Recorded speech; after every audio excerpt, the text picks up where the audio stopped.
Okay, awesome. Welcome to another PBHU training. Today we're back with Trish Caldwell, who started it all, Pathways to Healing, addressing the behavioral health needs of our adolescents and young adults. This topic came about because we had so many, so much feedback last year about having more topics around our young adult um, folks. So this one is truly because we really pay attention to those evaluations that you fill out and the surveys we receive. So thank you for those that have asked, and I hope that you're here and enjoying this presentation today. So Trish, you can go to the next slide so I can introduce you.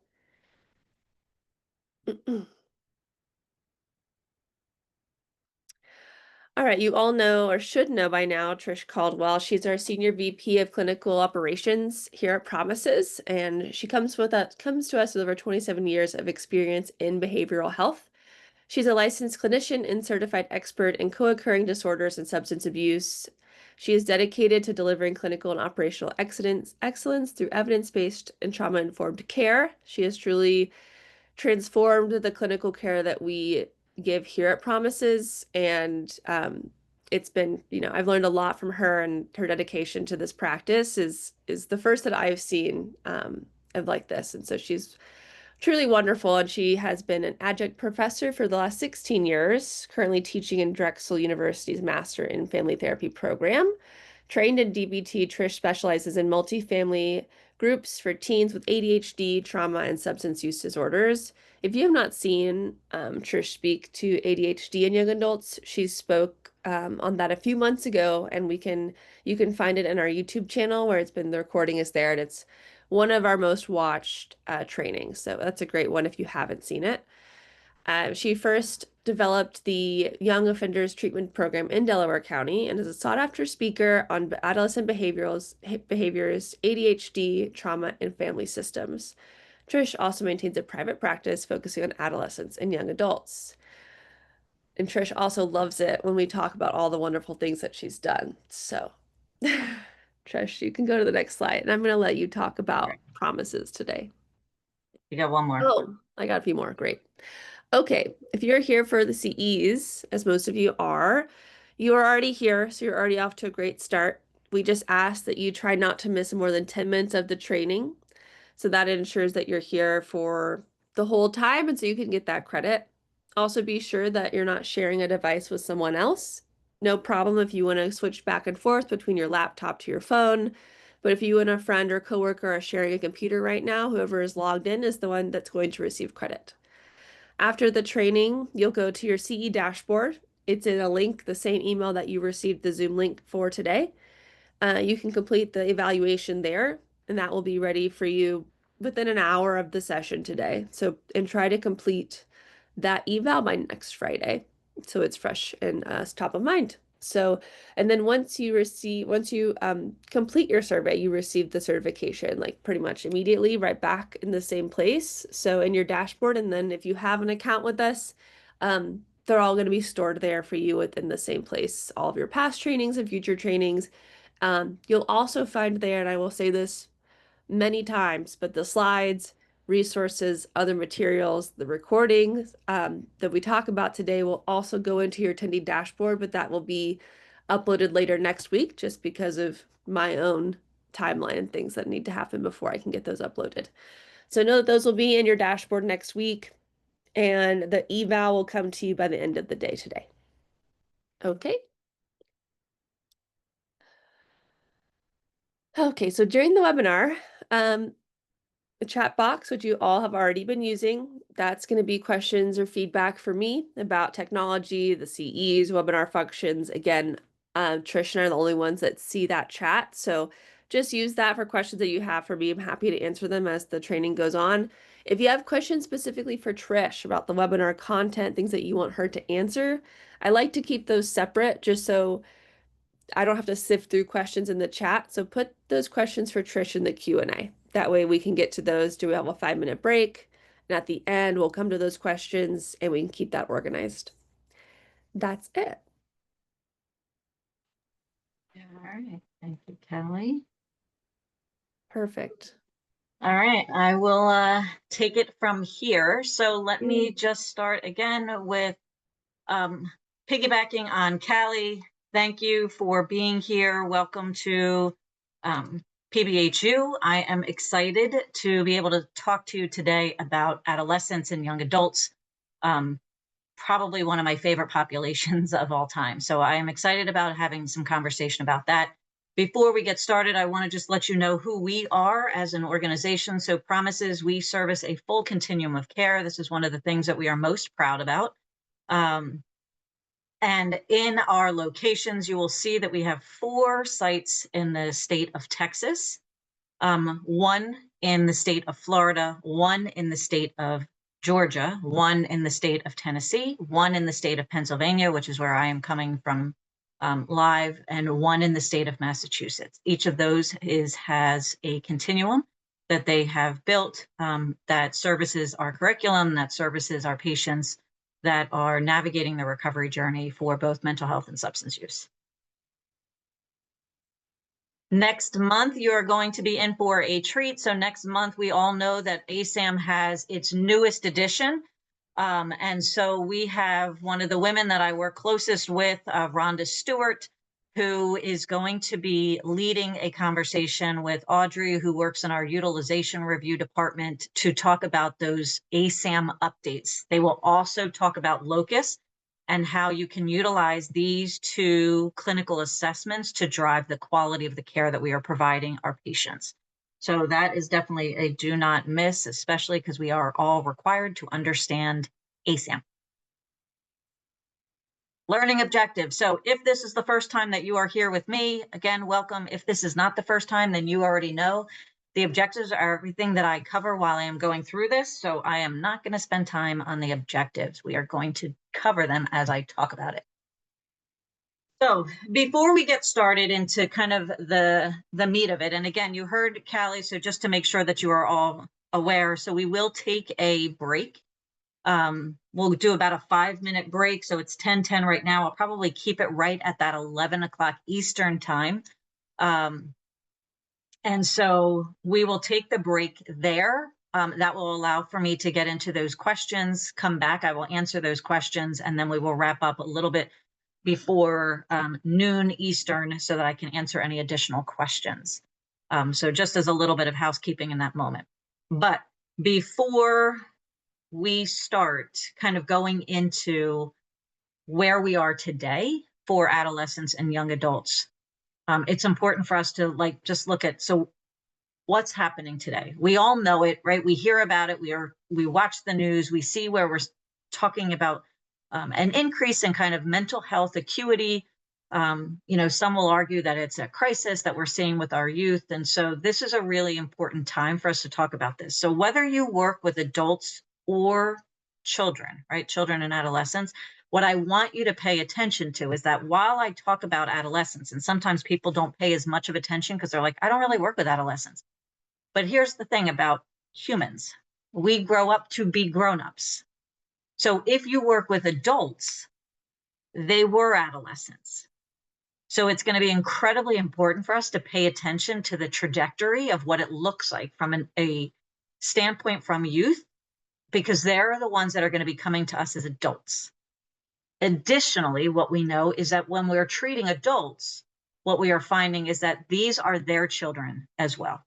And so if you really want to help to support the adults in the treatment programs that you are working with, understanding their children gives you an additional resource to be able to support them as they navigate their recovery.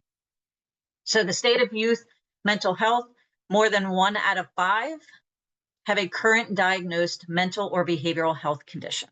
So most of our data is going to come from 2023, just because that is the way that data is driven.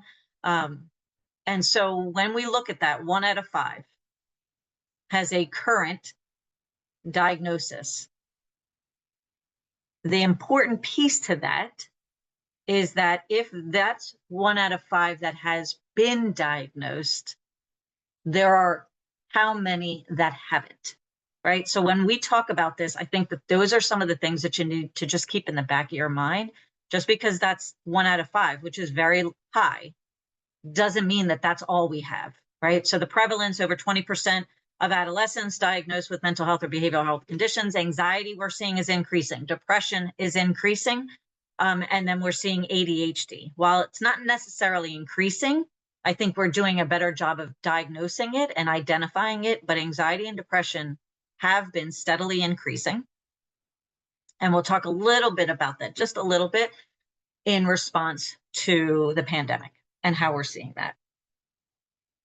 When we look at some of these key findings from 2023 data, again, the gender differences, and again, if you sat in on my ADHD training, I talked a lot about gender differences because I'm going to continue to use platforms where I'm communicating with a larger audience on the importance of us paying attention to the gender differences.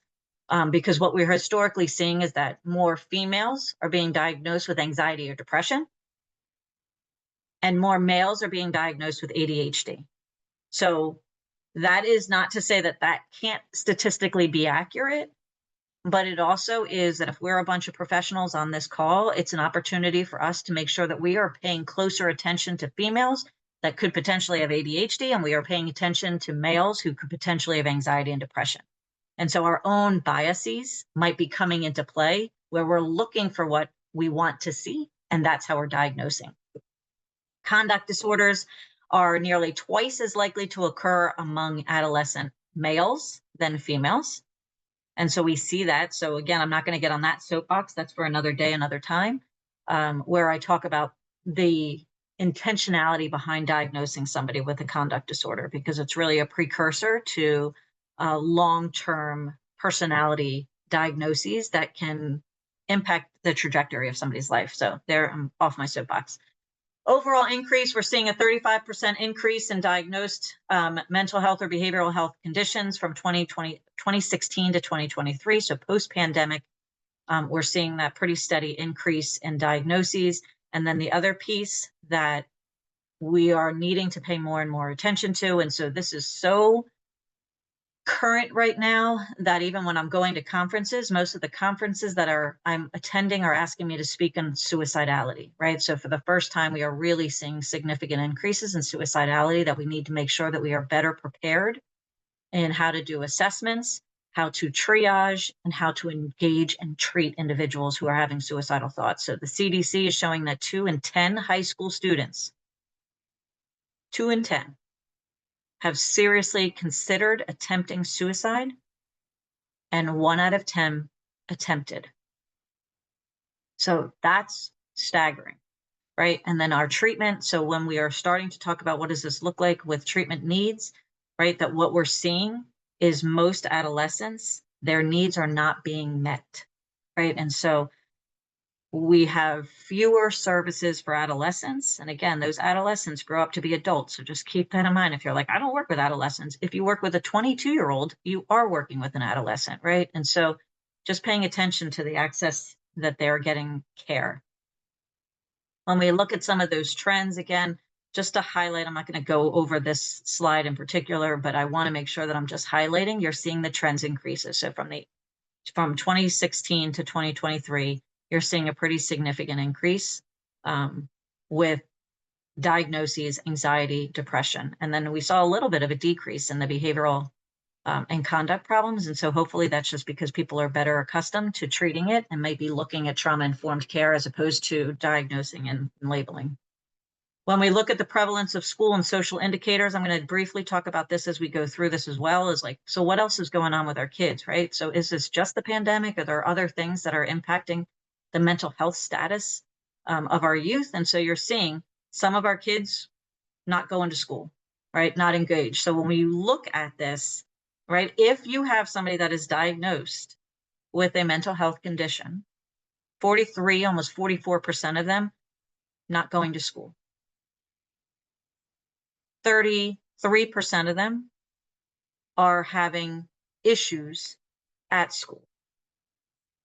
The staggering one is over 60% are saying that they are being bullied. And so their mental health is being dramatically impacted. Now, having come from a history in my career where I started probably predominantly working with the bullies, right, which would have been considered the bullies, I can assure you that they also have mental health conditions, right? So what this to me is where we're seeing the crisis, the diagnoses and those things, but what we're seeing is just angry, hurt children. Because whether you are the bully or you are the intended victim of the bullying, we're just seeing hurt, right? We're just seeing pain. And so in the words of trauma, right, hurt people hurt people. And so I worked with a lot of what would have been considered the bullies. And I'm telling you right now, they were very hurt. So brain development. So if you've ever done a training with me, you know I do love myself some brain. So this is how we understand behavior. So when we look at adolescents, when we look at young adults and we seem to get frustrated with them, which we do. I have 3 children, all 3 went through their adolescence, right? You can't escape the world without going through adolescence. Is understanding the brain allows for our level of understanding compassion, our level of understanding how should we engage them, how should we approach them, and how should we treat them. So this is going to be a critical piece. So we know all brains develop from the back to the front, from the bottom to the top, right? To the brainstem to the cortex. So that prefrontal cortex doesn't mature until the late 20s. For somebody with ADHD, as I talked about last time, it's even a little bit delayed, right? So it's closer to like 27, 28, where you see the maturity of it. And so I'm going to show you a slide in a couple where you see the brain and that blue. So when you're seeing that blue, you're seeing a very reactive brain early on. And then as the blue's coming in, that's the maturity of the brain that starts to happen the older you get, right? That's the closer to 25. We want to see more of the blue because it means that the brain's neural connections, the myelin sheath, all of these wonderful things that allow for the brain to utilize its cortex are in place. That cortex controls executive functions. It is the part of your brain that helps you with planning, with impulse control, with regulation, right? It is the part of the brain that allows for somebody to stay better regulated. And the teens and young adults, while that part of the brain is developing, it falls more into the emotional center of the brain. So that limbic system, and I'll briefly talk about that as well.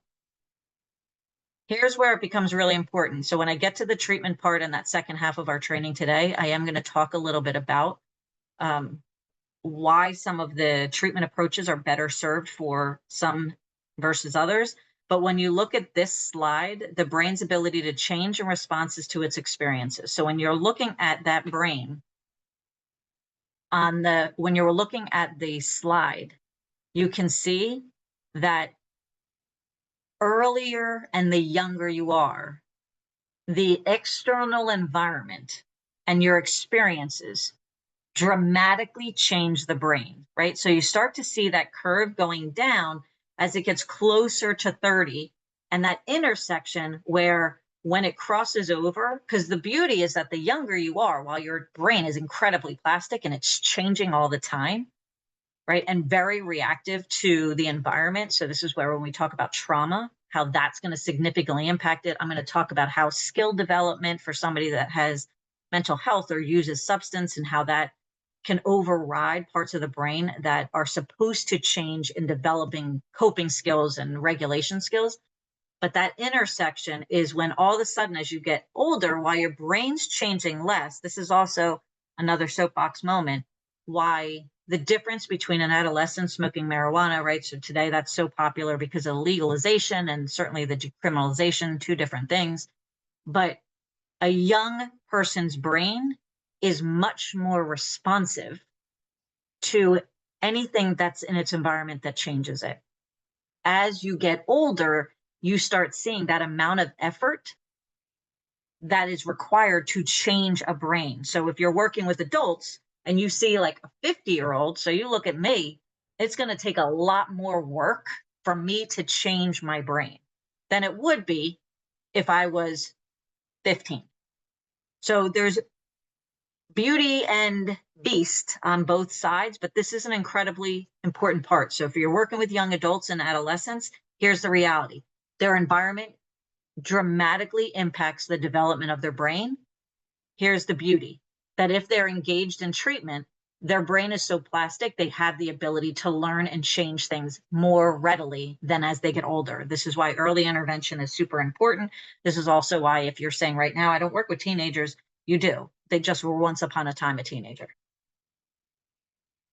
So here are those images that I had mentioned earlier. So you're seeing, right? The blue indicates the prefrontal cortex's development. So it's not until those 20s that the prefrontal cortex is fully developed, which means that the brain rests and resides more predominantly in that limbic system, more emotional part of the brain. This is why I joke oftentimes, most people don't want to go back to their adolescence because it was filled with like adolescent angst, right? That adolescent and young adult brain is so consumed with emotionality that this is the view of what that looks like as the brain continues to mature, right? So that prefrontal cortex, where you're seeing that little, those circles where it has the prefrontal cortex in red, that governs the individual's judgment, self-control, and is the part of the brain that matures last. So if you are working with young adults, and again, I have historically built young adult programs within substance use and mental health. And what we find is the separation of the young adults from the general population, meaning, 30 and above. The difference is that for somebody that is in treatment, say 50 years old, their brain is in a different place than a 20-year-old.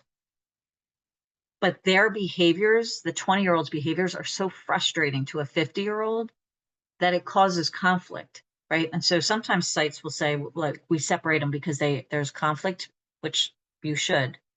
But the bigger piece is that 50-year-old is expecting, because they don't understand how the brain is developing, they're expecting behaviors out of a 20-year-old that he or she quite literally can't engage in. And so it's overwhelmingly defeating. And that's where you see more young adults leaving treatment early, because they're being asked to do things the same way that they're asking a 50-year-old to do that, and they don't have the same brain. And so they're kind of set up to fail in some respects, right? We're expecting behaviors that they're not quite ready to be able to do based on brain development. So when we look at that, adolescence is a period of significant brain change. So this is where, when I say on that next slide, what does that mean, right? The developmental period extends to the mid-20s. So if we think of the significant brain change, and I just showed you that slide, right, of like how sensitive the brain is to the external environment, think about what happens in adolescence. For any of our high risk, when we think of like COVID, right, and what happened for our adolescents and those children's brains, that part of the brain that is receiving the environment, when you see a world full of more anxiety, when you see a world filled with more aggression or anger, when you see your family feeling more distressed as a result of the fears of the pandemic because of the social isolation, what happens is that brain, because it is so primed to the experiences of the environment, it literally changes the way that the brain organizes. So the brain, I remember my daughter, who in the pandemic was in 7th grade. And my thought, and as we were having these conversations, is like, I got to figure out how we keep her social, right? I need to make sure that she's staying engaged, because I know that those neural circuits are going to get adjusted, right? That this idea of pruning, that if she starts to increase in her anxiety as a result of this isolation, as a result of watching the news, which we didn't do, right? As a result of some of these things in the environment, the coping skills our youth learned was really contingent on what they were learning in their home. And so we saw adolescents engaging in more isolated behaviors. We saw adolescents engaging in some more experimentation. We saw adolescents that currently struggle with socialization, because this idea of the lose it or use it concept is that your brain, the neural circuits that your brain utilizes often get stronger. And the parts of the brain that you don't use, it gets pruned away because it's such a huge pruning period. That is quite literally like the evolving of the brain during that adolescence is so demanding that that's really why you see so much of the chaoticness of an adolescent's brain, right? The inconsistencies and the emotionality, because their brain is under so much construction. But what went into their brain, that becomes a part of their brain. And what they didn't learn, they didn't learn.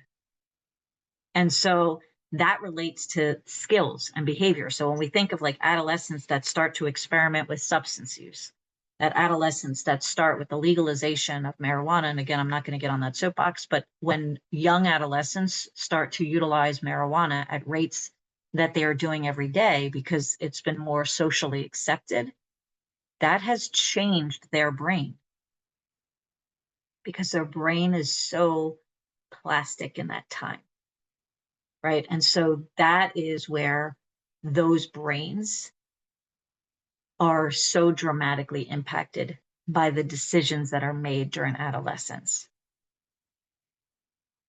When we talk about how the order of, so when I had said the brain develops from the bottom to the top, from the back to the front, we're really looking at how the brain develops from that bottom to the top, those higher functioning. And so you see the functions of each brain region, right? So the brainstem, that's always going to be there. That's your blood pressure, it's your heart rate, it's your, right? It's all the things that are automatic for us. Then as we continue to develop that midbrain and that limbic system, which is where adolescents predominantly sit, you see heightened sexualization and behaviors. You see attachment and trying. That's where peers become so important, right? You see emotional reactivity. You see the development of their motor, regulation and their ability to own their bodies, right? So all of these things are being impacted in younger years. When we get to trauma, we'll talk about how that can be adjusted as a result of that, and all the way at the top. And so there's so many times that I think of when I hear people trying to have conversations with very distressed adolescents and young adults, and they're trying to reason with them. I'm like, they don't even have that part of the brain yet, let alone that they're distressed about all of these other things. So keeping this in mind, every person I ever work with, if you've never read Bruce Perry, fantastic. And I would highly, highly recommend almost every single thing that he's ever written. Really, really fantastic psychiatrist who's done a lot of powerful research on trauma. I hope you can't hear that fire whistle. If you can, I apologize, but can't control the fire whistle.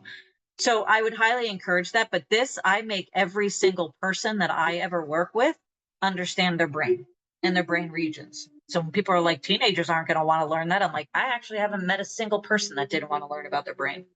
So I will challenge that thought. Everybody wants to learn why they do what they do, right? It's fascinating when we figure ourselves out.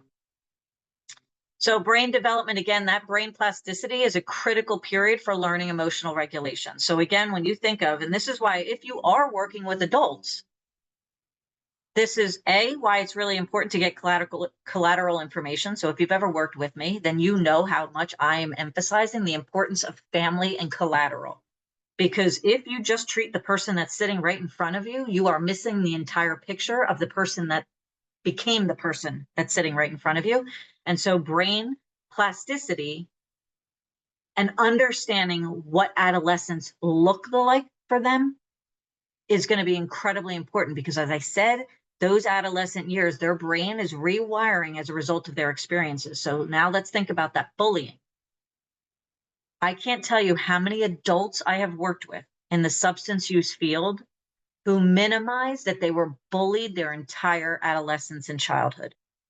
And so they will come and say, I don't really have anything. Like there's nothing. Like they just assume that they just are terrible people and I just didn't care and I use substance. I'm like, that's not accurate. Like that doesn't fit for any human being in the world. So like tell me what your adolescence was like. Tell me what it was around. Who were your friends? How did you hang out with people? Did you feel accepted? Did you feel connected? No, that they were bullied.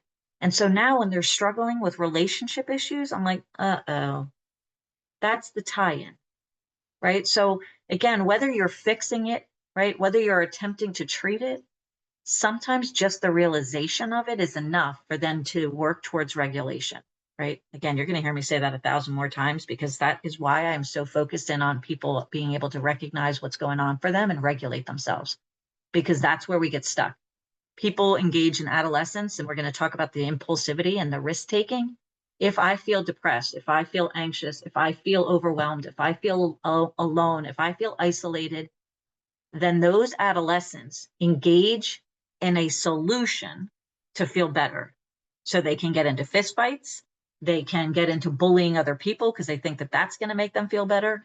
They can engage in highly sexualized behaviors, they can engage in drugs, they can engage in alcohol. They're going to engage in a skill that got reinforced. And then they become adults, struggling with some of the same issues that they learned in adolescence, right? So those are some of the things to like look at the greater scheme of the individuals, right? And so that's going to be a piece as we start to look at how do we understand them. I'm going to be really clear too for this training. We're going to talk about some best practices, but this is not a training that's going to give you, like, this isn't a 2-hour CBT training. This isn't a 2-hour DBT training. I'm going to talk about best practices, but it's going to be just as important for you, in my opinion, if not more, for you to understand the adolescent brain and the young adult brain before you even engage in the treatment. Because if you don't understand this brain, you have the potential to do the wrong treatment. Hopefully that makes sense. So I know some people are going to say, I was hoping that you were going to do a lot more about how do I work with this adolescent or young adult. And so I'm going to say, start by educating them on their own brain. And then I would say, get yourself really comfortable with understanding how their brain operates so that you can make sure that you are providing them the right treatment based on their brain states, right? As any good practitioner, you want your medical provider to fully understand the symptoms and the physiology of the experiences of you to make sure that they are putting the right practices in place that are going to help you to get to the best outcomes. But when we kind of just be like, everybody gets the same, every person that comes here, if I have somebody that's had complex trauma and I'm trying to do CBT with them to get them to do their schoolwork, I'm going to be ineffective and that child's going to think that they failed. So it's my job as a practitioner. This would be like me going to the doctor and having diabetes issues, and the doctor's trying to treat my bad knee. They were like, well, I mean, it could be related. And I'm like, I don't think so. And they are like, well, it could, right? Like if you have knee problems, then you're probably not walking as well. And so that's your diabetes. And you're like, I mean, I guess, but how come my diabetes isn't getting better, right? So if you don't understand the individual sitting in front of you and you're just putting in treatments, then you're treating somebody's knee when they're trying to get treatment for diabetes. So again, sorry for the analogy. It's the only one I got. An immature brain. When we are looking at the development of this immature brain, they have a preference for physical activity. They have a preference for exciting and high reward activities. That is going to look different per person. So that exciting and high reward activities, for some brains, it's going to look like I'm very, very social. For some brains, it's going to look like self-harm. For some brains, it's going to look like jumping off of buildings. It's going to be, right? It's figuring out what they're each doing. And they like high intensive activities with peers. That's why it's so critical to ask about their relationships at that age, because these are what their brain is preferenced to. The areas that are less developed, the emotional control, the consideration of consequences and negative outcomes. So this is all immature brains. Now, when you compound that by a adolescent at risk, meaning already using substances, history of trauma, right? High levels of anxiety, high levels of depression, right? All of these just get more magnified. Dopamine peaks during adolescence, which is why we see heightened sensitivity to social rewards. So that's the whole fear of rejection. And so I have said this for years and years. I will continue to say this. If you are working with an adolescent and a young adult, and you are asking them to stop a behavior that they are currently doing with their peers, and you do not connect them to other peers, they will not choose recovery. That's why. Because the social need is so great for adolescents that they would rather continue the behaviors than be alone. And I hear so many therapists that encourage their patient, like, you need to change your friends, you need to drop your friends, you need to, find new people. If you're not an active part of helping them and making sure that they have found new people, no adolescent chooses to be alone. It's not even how they're wired, right? Let alone that it's going to increase depression and suicidality, right? So all of these other comorbidities. So social rewards are reinforced during this age. Impulsivity and risk taking also increased because of those dopamine peaks. So here is the developing brain. So just to give a little bit of information on that developing brain, right? So you have the impulsivity, which is associated with the prefrontal cortex, right? Which isn't fully developed. And it is a linear trajectory, meaning that as you get older, it starts to drop naturally. So we all have a little bit more impulsivity when we are in that age group. We are supposed to have it. Is incredibly adaptive, because you think of what's supposed to happen for adolescents, right? They are supposed to launch. They're supposed to leave the nest. Think of how much courage it takes to take that huge step of breaking free of the only family that you've ever known, and trying to figure out your own rules and your own laws and your own thought processes. That takes a brain that is willing to be a little bit more impulsive, of like, I'm going to try this, right? So it's adaptive. They progressively gain more of the cognitive control, right? As we saw the brain developing, they increase the goal-directed behaviors. I heard somebody once said, it is during adolescence that the adults in their lives are supposed to be the prefrontal cortex, right? Just telling somebody what to do is less effective than helping somebody understand what to do, right? So we are supposed to be the prefrontal cortex for an adolescent limbic system brain, and help them learn those increased emotion regulations. So when we fight, nobody's learning emotion regulations, but that brain is so plastic that they need to learn it. So being able to help them re-regulate is so critical during those adolescent years, so that that brain, that lose it or use it, that part of the brain gets stronger and stronger. Because if they're just fighting, if they're just slamming the doors and you're like, stop slamming the door, right? Then they haven't learned anything. Their brain has just learned reaction to the anger. And that behavior will continue, starting with toddlers. Absolutely, starting with toddlers. And so then the risk taking, which is associated with the limbic system, this is where we see this much more with ADHD, right? Which is more of a limbic system dominant, and a prefrontal cortex where they don't have the ability to control those impulses. But this is the system involved in predicting reward and outcomes. So we see some that are much more inclined to take very significant risks. And so this is why you can't treat all kids the same.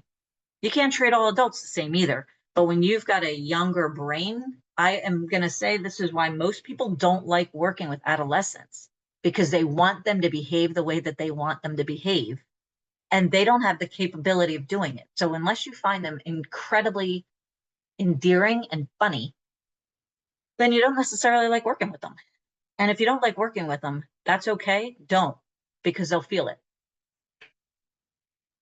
Here are some of the critical takeaways. So that adolescent brain, a second window of opportunity. Adolescents are capable of sound judgment and rational decision-making, right? So we're not saying that they're not. It's just that they are more prone to the emotionality. They are more prone. Their brain is developing, right? So it's moving and moving. It's again, it's like a toddler that's learning how to walk. They're capable of walking, but you don't just say, go ahead and walk down the street. You start putting parameters, you help them with this, right? You scaffold their ability to walk successfully, but it doesn't mean that they can't walk. That's their brain continuing to develop ways to strengthen their ability on those muscles that will help them walk. It's no different for the brain. The capacity for risk assessment and decision making is comparable to adults, but they are more impulsive. So let me say that one again, because this is a big one for a lot of families, right? And sometimes therapists. The capacity for risk assessment and decision making is comparable to adults, but the impulsivity or the highly emotionally charged situations prompt either risk taking behaviors or impulsive behaviors. So they know, oh, I should not have done that. They don't need us saying, you can't do that. They do know that. But they are more impulsive. And for some, they are much more risk taking and seeking.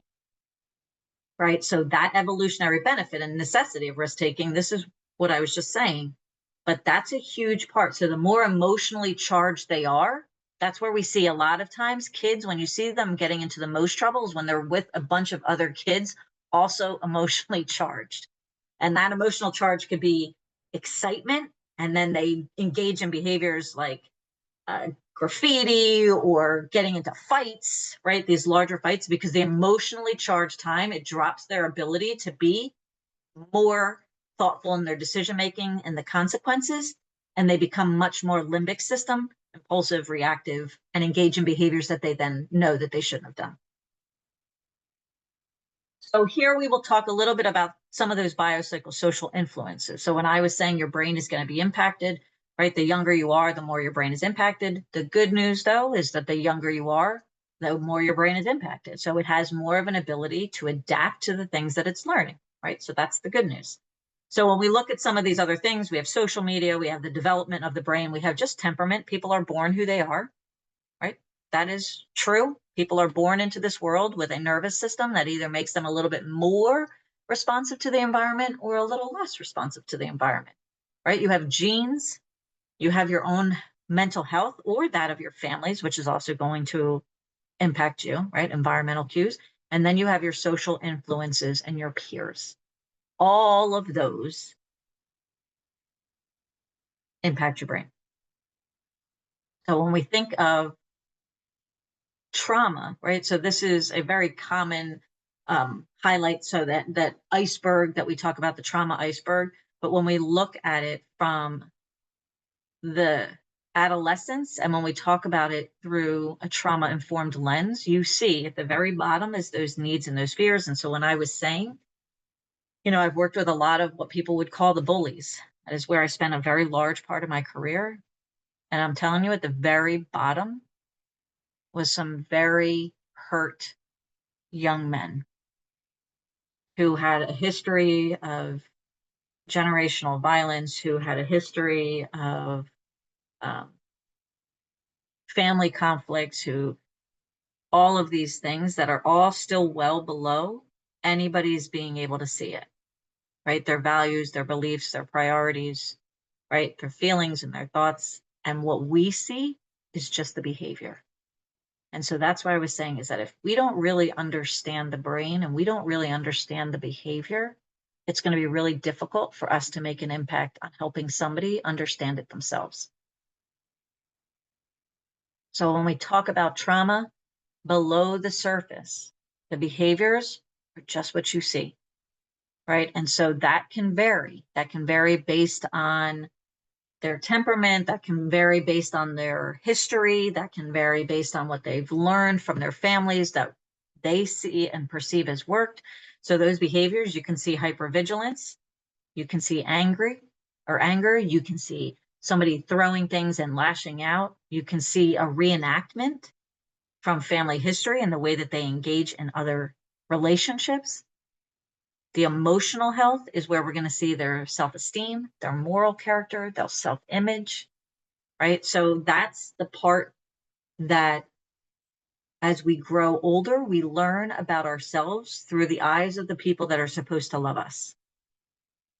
Really, in a nutshell, that's basically it, right? So you think of what the message is, that if I'm raised in an environment where there's a lot of trauma or abuse, my brain is trying to make sense of, this is the person that's supposed to love me. So this must mean that I am not worthy, or that this is what love is, right? So all of these assimilations occur that provide narratives to somebody's story, which is an incredibly dysregulating, right? And then you have your relational health, which is like love, fairness, trust, and power, right? So all of these pieces that start to form the individual that we end up seeing in treatment.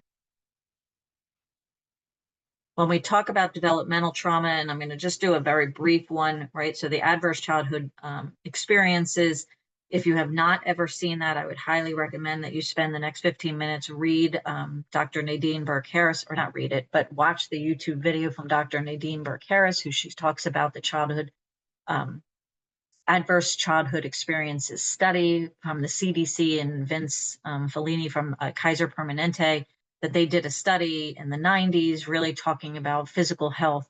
And what they found is that these adverse childhood experiences had lasting impacts on individuals who had experienced, typically what we saw is about 4 or more. There was a significant increase. So when you look at that, it's essentially highlighting how early trauma impacts the brain.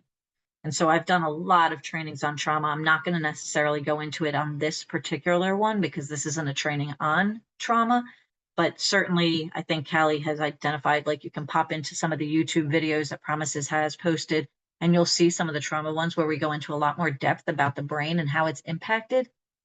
But for a child that has had trauma in their lives, there is significant increases in vulnerability to substance use and mental health when they have seen 4 or more. So these are a little bit of the differences in the types of trauma. So we have the acute trauma, which is an experience of a single distressing event that occurs over a short period of time.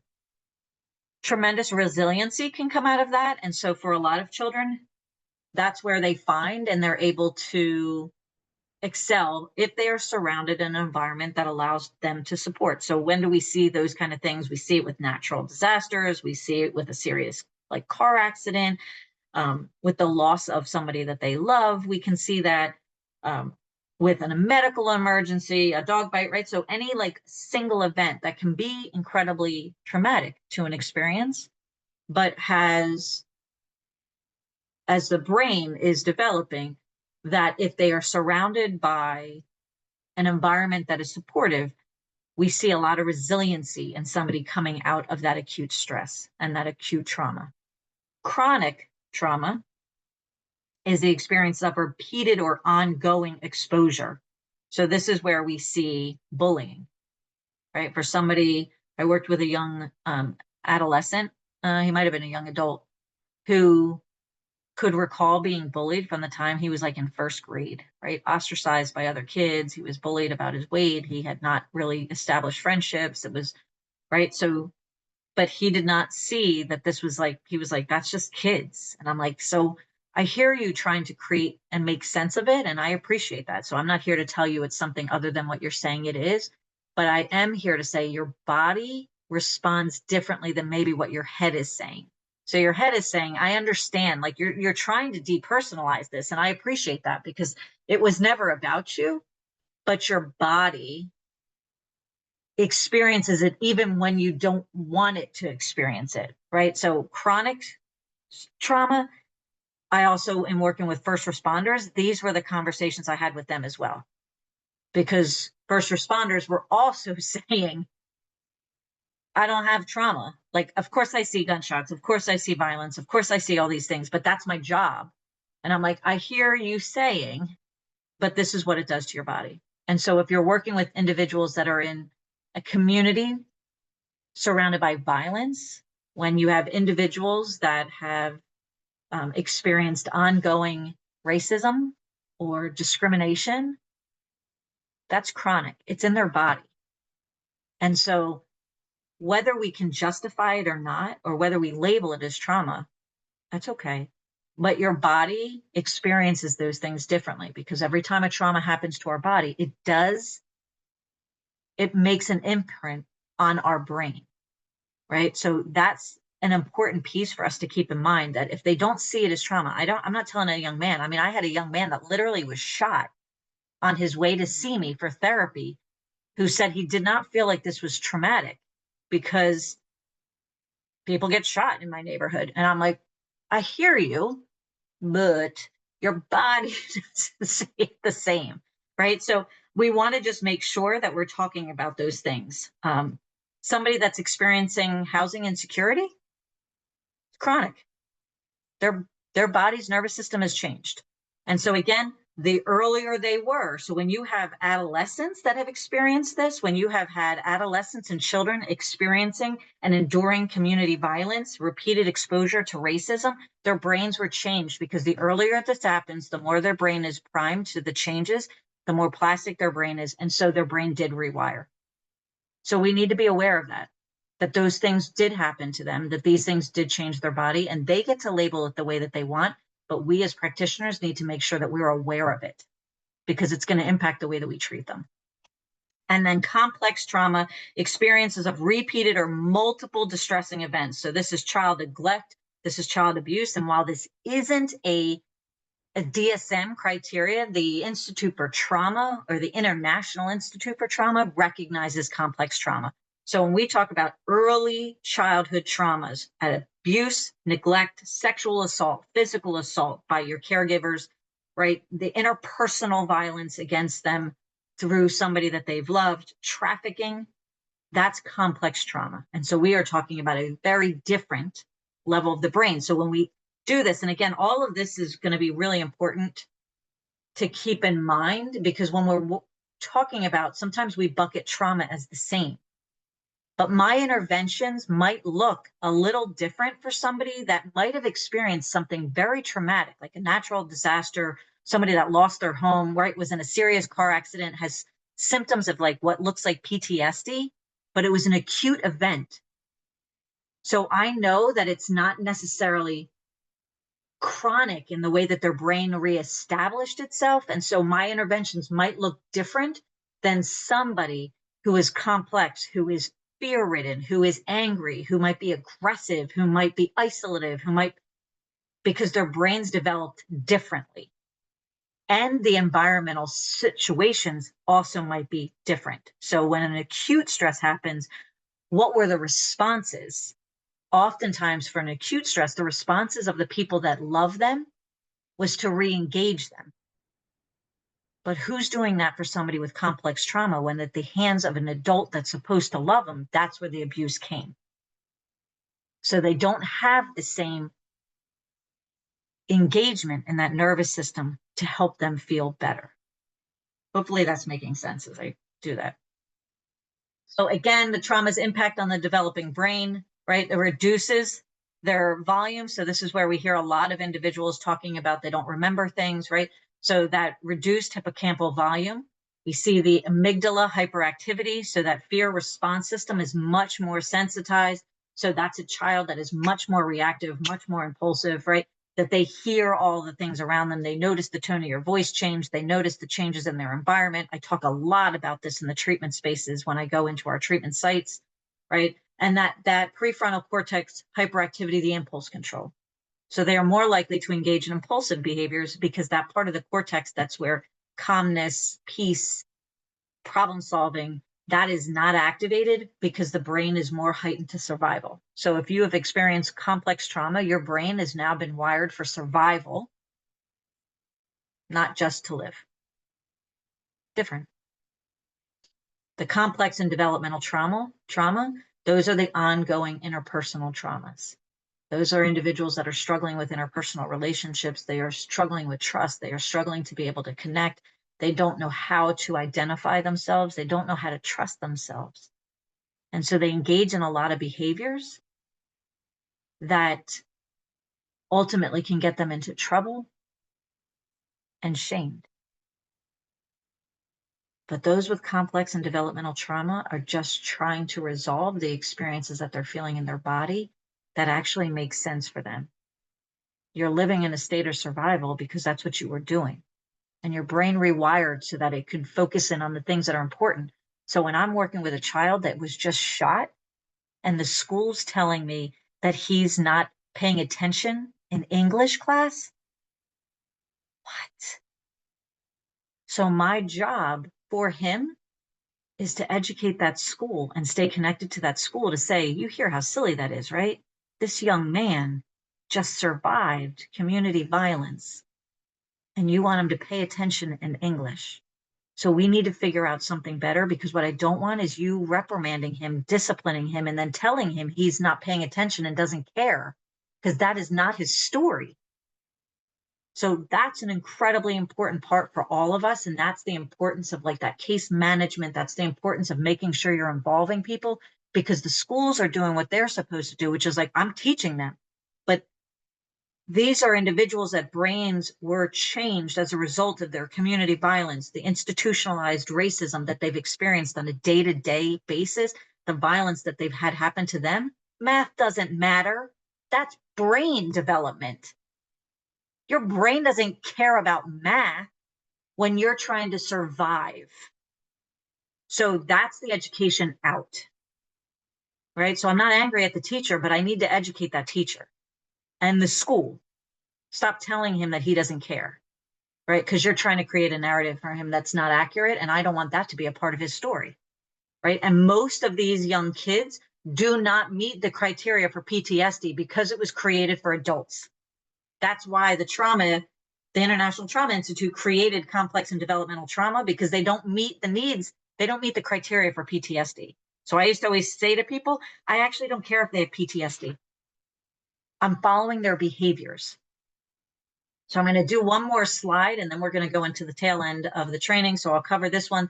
So the love and neural connections, this is an important piece, because again, as we are starting to figure out how we are navigating this, then it is important for us to revisit this, like use it or lose it, right? So if the nervous system is shaped by experience and primed or pruned in response to safety and stress, think of what it's like for a child whose nervous system was primed to survive, and how different that is than a child that didn't. Safety is a privilege.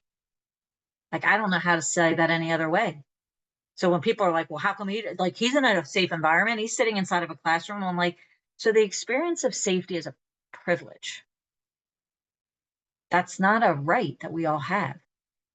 And so we have to understand the experiences that somebody came from to be able to understand where they are, because every child wants to be successful.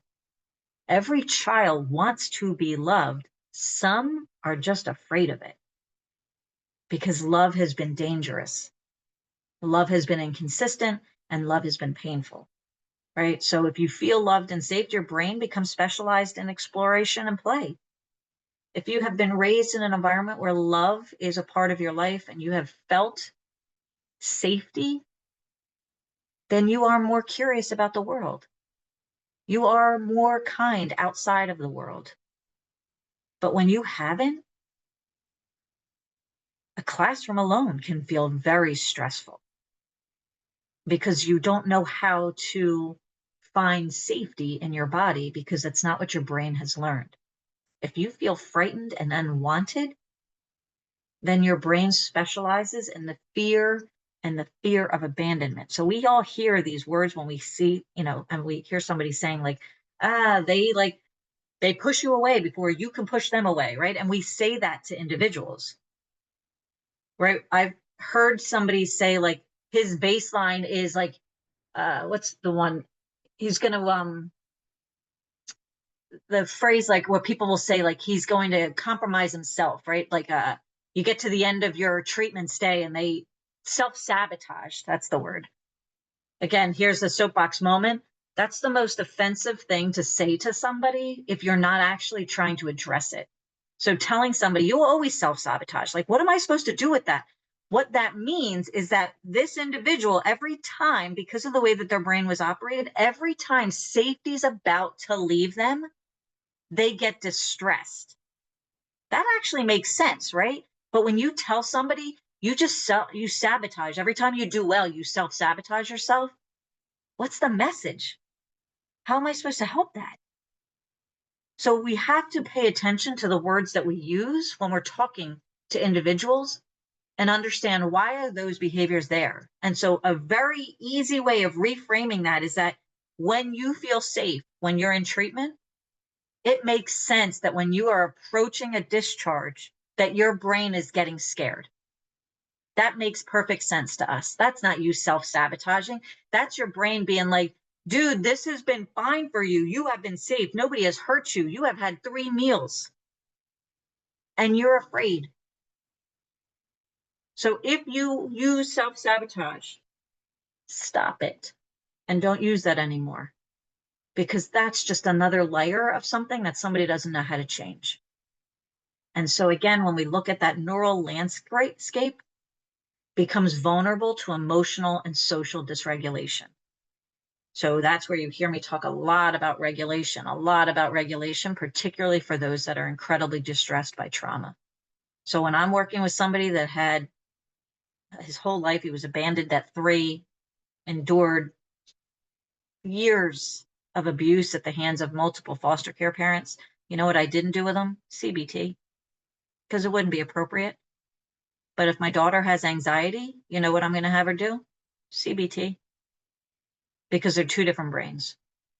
So that's where we will stop for right now. Raising concern, we will go into a couple of other things. It's 11:05. We will come back at 11:10. So go ahead and get yourself some water or anything else that you need, and I will see you in 5. Going to start with a few questions that I see here. I will get through some of them, and then I'll probably leave the rest for the end. And then I'm going to move a little bit faster with some of these slides, because what I've been doing is kind of talking about adolescents and young adults and kind of interweaving them. And there's some slides that I kind of highlight a little bit more of like the state of young adults. So I'm just going to kind of touch on those, but move forward a little bit faster so that we do have some opportunity to talk about treatment and ways to engage. So one of the questions: when an adult client had significant negative developmental experiences during adolescence, what are the best ways to help the person to overcome that, given the brain plasticity decreases? So again, the beauty of the brain is that the brain is always plastic. So it's just harder to change behavior. So again, that old phrase, like, you can't train, what is it? You can't train a new old dog, new tricks. That idea, that's basically what they're talking about, right? It's just brain development. So again, I am a fan of saying, I believe in narratives. I believe in the stories. I also believe it's depending on where the person is in their own recovery journey. So for somebody that has had a lot of developmental experiences, I'm going to pay attention to the behaviors that get them into the most trouble. So if they are getting into fights, if they are using, if they are having consistent, conflict with people that they love, then that's probably where I'm going to start. I'm going to help them to recognize when these things happen, so that they have the ability to get regulated before they react, right? So that's the foundation for me, as somebody that is a trauma-informed professional and works, even in my own little pro bono private practice. That's what I'm always starting with. If somebody has really no developmental needs and they haven't had really traumas and they come to me and they have a lot of anxiety, then I'm going to just really stick with more of that experience there. But when they've got that history and they keep getting triggered from things that they don't know, I don't need them to know all of the triggers. I just need them to start realizing when they are triggered. So that's and then giving them that regulation, right? Because the brain will respond. It just is not as adaptive as it is when they're little. So eventually they will, right? We can all learn new tricks. It just takes us a little bit longer the older we get.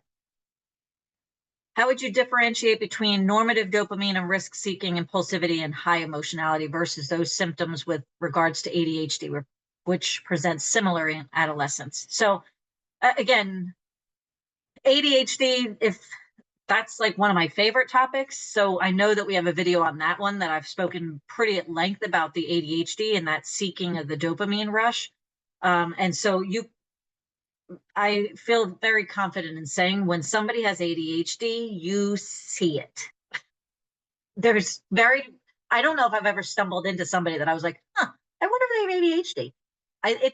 It stands out. Um, Now, there can be ADHD and there can be trauma. And those two can sometimes look similar, but very different reasons. This is why gathering collateral information is incredibly important. So, just normal adolescent behaviors is kind of what we all see. Different personalities take a little bit more risks and, they seek the dopamine. That's why they engage in like very social activities. That's where they're a little bit more sexualized. That's why they like taking a little bit of risks and going out and doing these different things. But ADHD, it's like it's everywhere all the time. How do you suggest helping them build a sober social network? So that's also another terrific question. I appreciate all these questions. I think that's again where you're going to be involving the system. So this is a tough one. I mean, I'm not going to lie to you. This is a tough one because adolescence is really set into the network that you were hanging out with. So this one requires a lot of time working with that adolescent. And we'll talk a little bit about that as we get through this.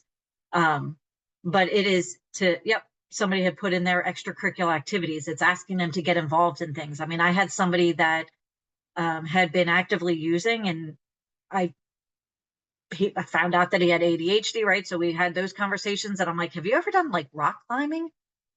And he was like, no, I think I'd probably be pretty good at that. And so, but I need parental approval, right? So that's where I involve the families with these kind of conversations of like, listen, he's a little bit of a risk taker. I think he's going to do well with this. He's obviously super coordinated, but like he needs to develop something that he loves doing because that's going to help him continue to do it. And so he started rock climbing. Is it a risk? Right? Because some people were like, why would you tell him to do rock climbing? I'm like, it's better than doing cocaine. So everything is a risk, but we want to do ones that are going to be, if I tell him like, why don't you just join like a book club? He's not going to do that. He's got too much energy. He needs something that's exciting. So you have to match it, right? Like, so yeah, so that's how. So finding things that they're interested in and then finding ways to connect them. But if he doesn't have a sober support system, not gonna happen. And the last question, what do you suggest for adults that know they had trauma but are not comfortable exploring it? So welcome to the world of what I believe fundamentally in treatment. We have continuously told people if they do not talk about their trauma, they cannot heal. And I am here to say, I disagree.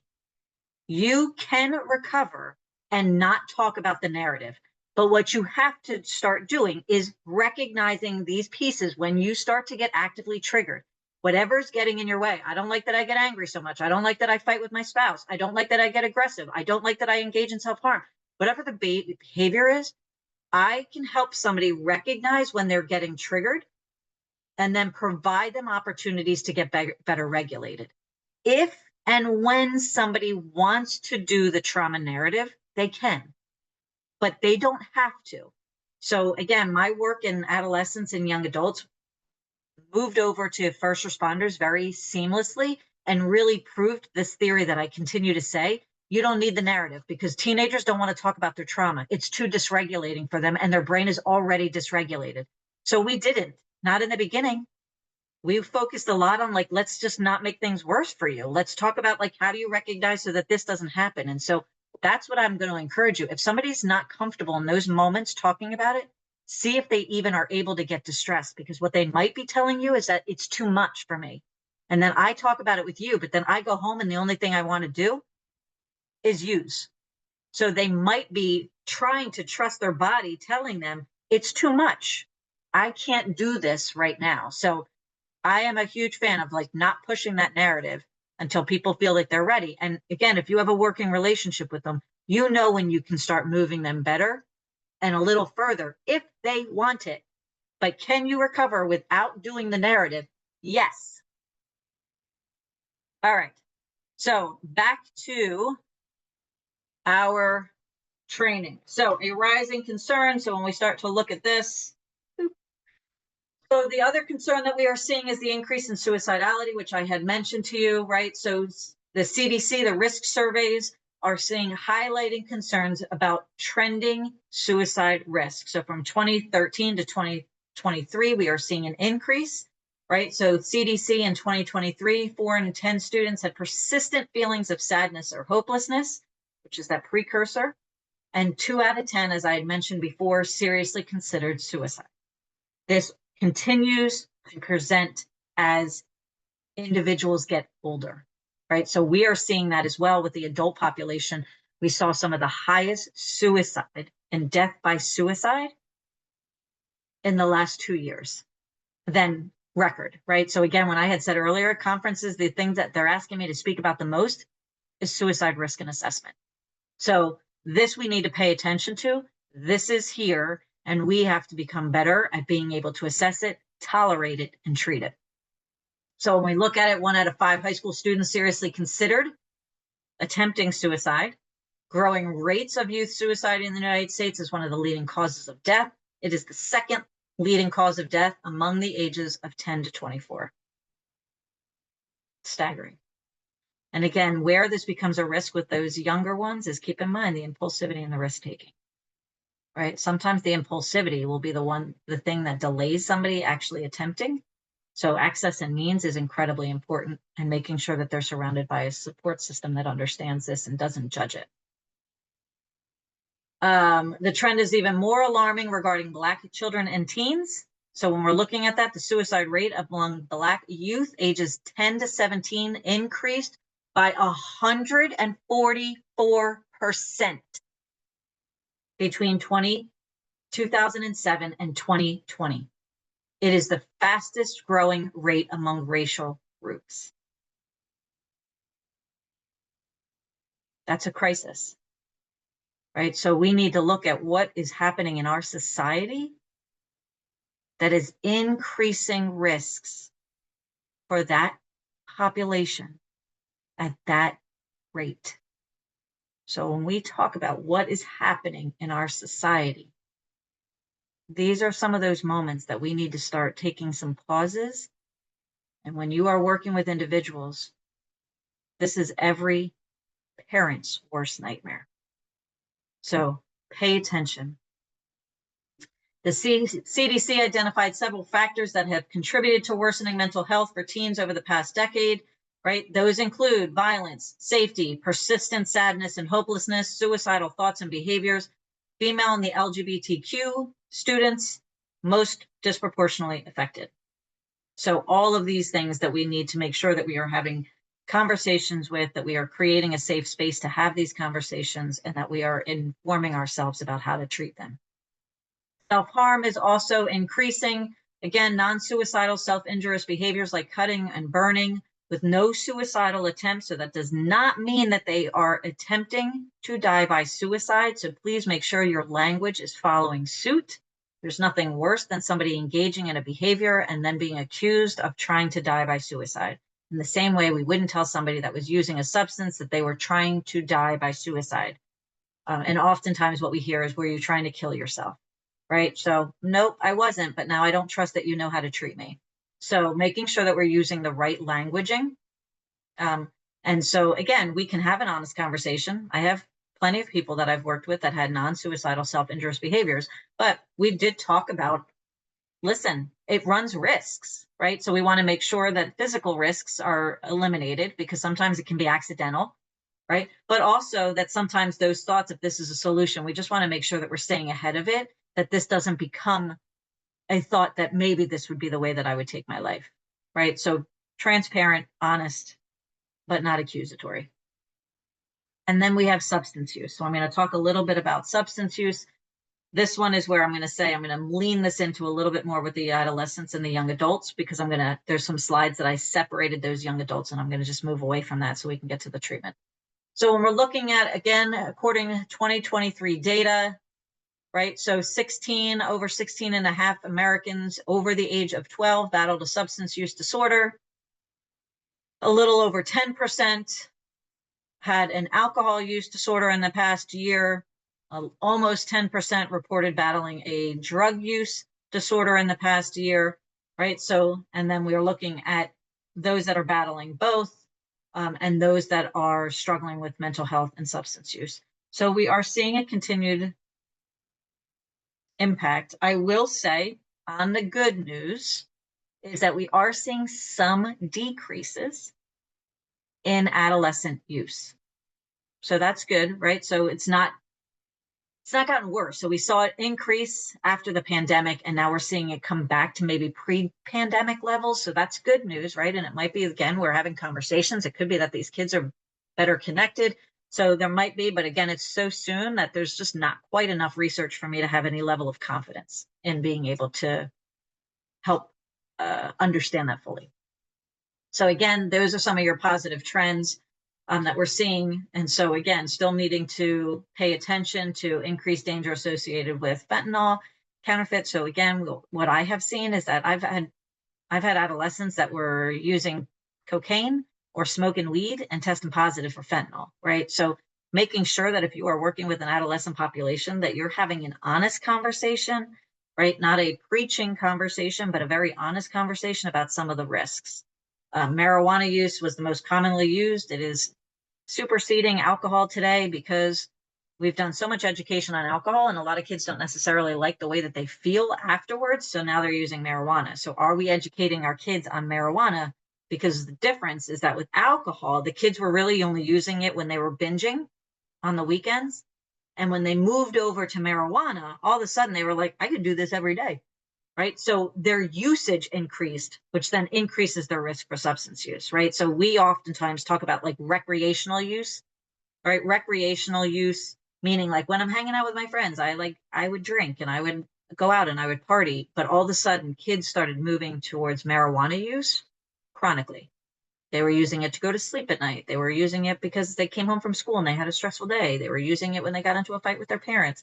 So that's not recreational anymore, right? That's a coping skill. And so now keep in mind the way that our brains operate, use it or lose it. So if you are now, every time you get anxious, depressed, or feel isolated, you use weed or edibles, that is the one that's going to get stronger and stronger. And the coping skills that you might have done historically, which is I reach out to another friend, or I go for a walk, or I go to the gym, or I engage in I go to play my sport, those get pruned away. So important to be able to have the conversation with those teenagers. Overdose deaths. So when we're seeing that, again, you're seeing the overdose deaths that are involving fentanyl. So again, fentanyl is still here. We did see a decrease in fentanyl overdose deaths. So that is the good news, but it is not gone. So we are still having those conversations. And just because they are smoking weed does not mean that fentanyl is not finding their system. So keep that in mind. Here's a little bit of information that is important also if you are working with adolescents, right? It takes 8 to 10 years. So when people talk about marijuana, oh my gosh, if I have one more conversation with another person about marijuana use, right? When they're like, well, people do it when they're older, right? I'm like, okay, okay. But it takes 8 to 10 years for an adult to travel from experimentation of alcohol and or other substances, minus opiates, right? Those work very differently. It takes roughly that many years to become chemically dependent.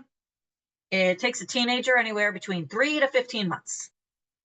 Welcome to the changes in the brain. So when I was saying, boop, the brain plasticity, when they're young, it's over here. And when you're older, if I started smoking weed every day, it would take my brain a very long time to become addicted. A 14-year-old, 3 to 15 months.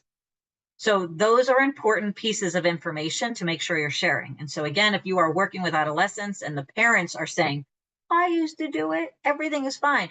Again, I'm not telling people what to do. I'm going to provide you information. And so for those of you that are younger who might not know them, I was like, this is not Cheech and Chong's marijuana anymore, right? The THC content is so much higher today than it was in the 70s. So we need to make sure that we're comparing the right things. So you do what you want to do, right? I'm not going to get in the middle of that, but I want to make sure you're making informed decisions and not ignorant decisions. And 3 to 15 months. It's all it takes. And all the research on marijuana is on adult brains, not adolescents. So when they're like, it doesn't do anything, it does. So post-pandemic, again, just a very quick one. The other piece that we need to keep in mind, and as we were looking at it regarding trauma as well, is that in the pandemic, what we saw was a 30% increase in domestic violence. So that means 30% more families and children were exposed to domestic violence. Those are the children that we're seeing today. So those are, when we look at like what happened during the pandemic, there was a lot.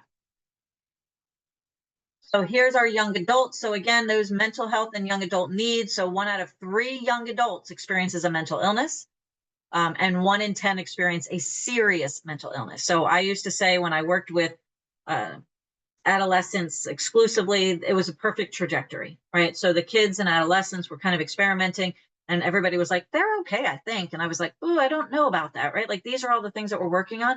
The trajectory was that when they went off to college, or when they were done high school, or when they did the next thing, it was those 19-year-olds that we were seeing the increase in the mental health acuity and substance use.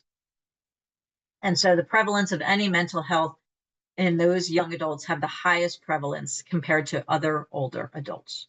It's tough being a young adult, in all honesty, and their brain's not developed. And here's the crazy thing, from a systems perspective, we tell them like, now you're an adult, but it's such an arbitrary made up number that we made up so that these young men and women could serve in the military.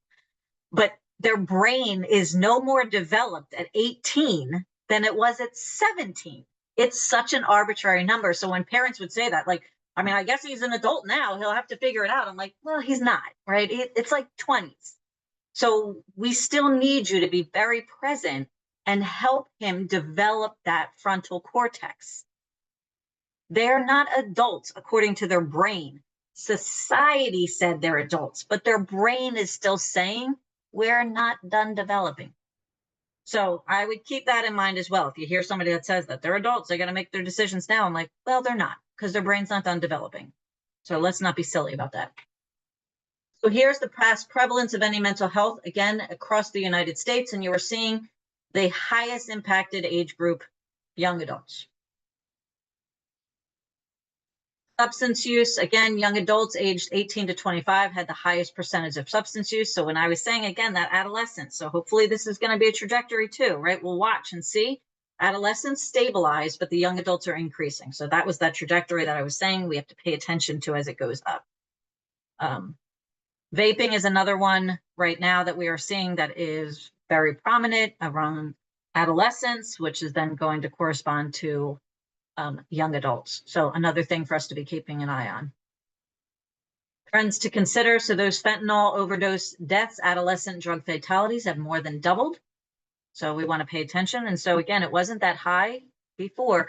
So the more than doubled, I'm not trying to be an alarmist, but I think we need to be a realist that it's there, right? And we have a young, impulsive population that is more likely to engage in things that they don't have the full understanding of what it is that they're doing. So it might not be. Again, these were young men that were, again, smoking weed and finding out that they were laced with fentanyl. So we want to make sure that we are having accurate conversations with them and educating them appropriately. The mental health and substance use. So again, that 1 in 5 who has experienced a major depressive episode in the last year with substance use. So we know the comorbidity is there. We know that we need to pay attention to both. And untreated substance use disorders, it's harder for them to find treatment.